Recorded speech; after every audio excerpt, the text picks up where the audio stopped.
Welcome to our explainer on Ray Dalio's incredibly practical economic template.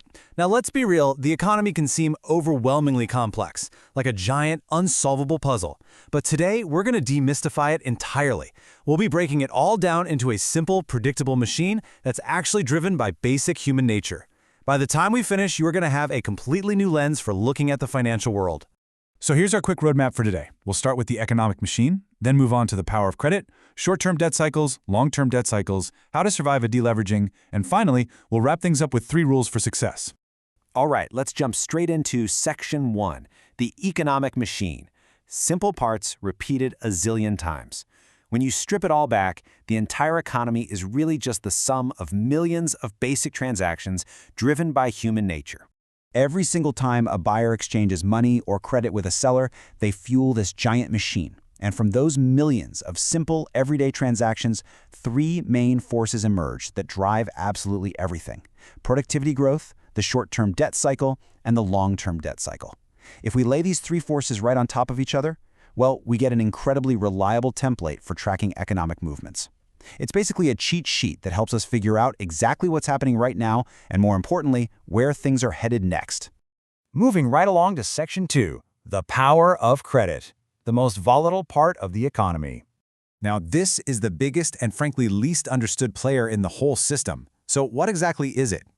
Credit is literally created out of thin air when a borrower promises to repay a principal amount plus interest and a lender believes them. Honestly, any 2 people can agree to do this.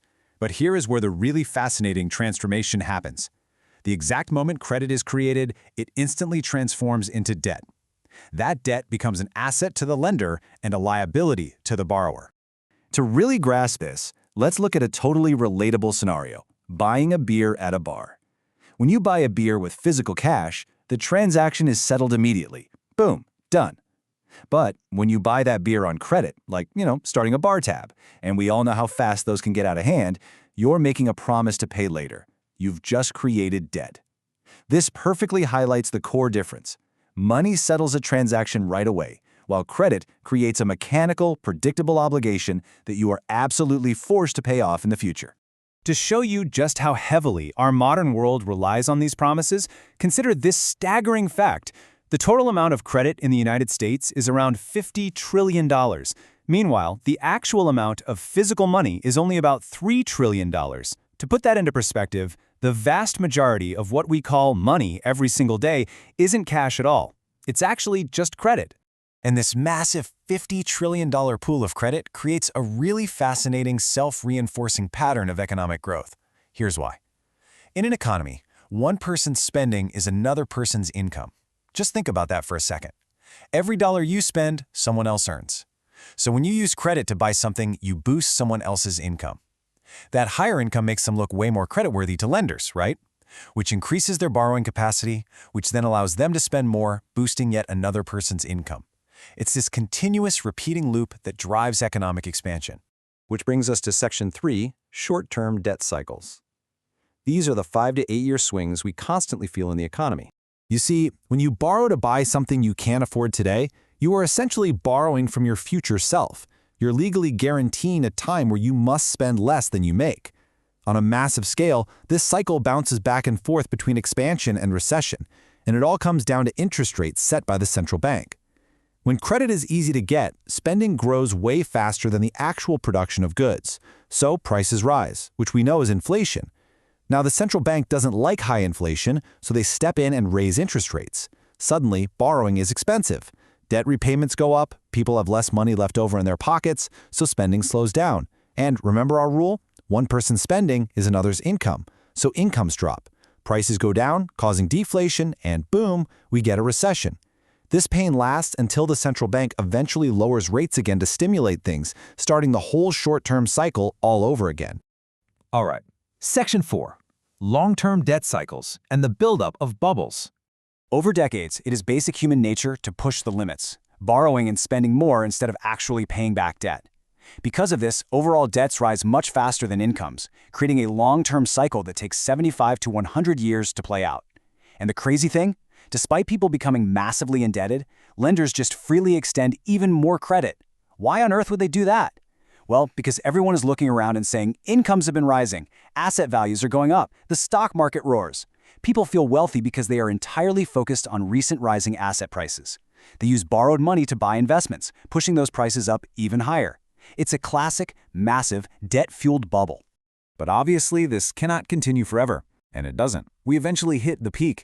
After decades of this massive buildup, debt repayments finally start growing faster than incomes. This is the tipping point. Because debt payments are suddenly so high, people are forced to heavily cut back their spending, which means someone else's income drops. People become less creditworthy, borrowing tanks, and spending drops even further. The whole vicious cycle violently reverses itself. This is exactly what we saw happen globally in 1929 and again, for sure, in 2008. Section 5. Surviving a deleveraging. When the bubble bursts. At this point, the economy is totally crippled by a debt burden that is simply too massive to sustain. And this highlights the terrifying difference between a standard recession and a full-blown deleveraging. You see, in a normal recession, the central bank just lowers interest rates to save the day. Easy fix. But in a deleveraging, that primary tool is utterly useless. Interest rates have already hit 0%. Borrowers are so crushed by their existing debt, they couldn't possibly take on more even if they wanted to. And lenders know it. The entire credit machine just stops. People cut spending, incomes fall, asset prices tank, and credit totally dries up. So, how do we actually fix it? To bring that massive debt burden down, policymakers in every single modern deleveraging in history have relied on a specific mix of 4 historical methods.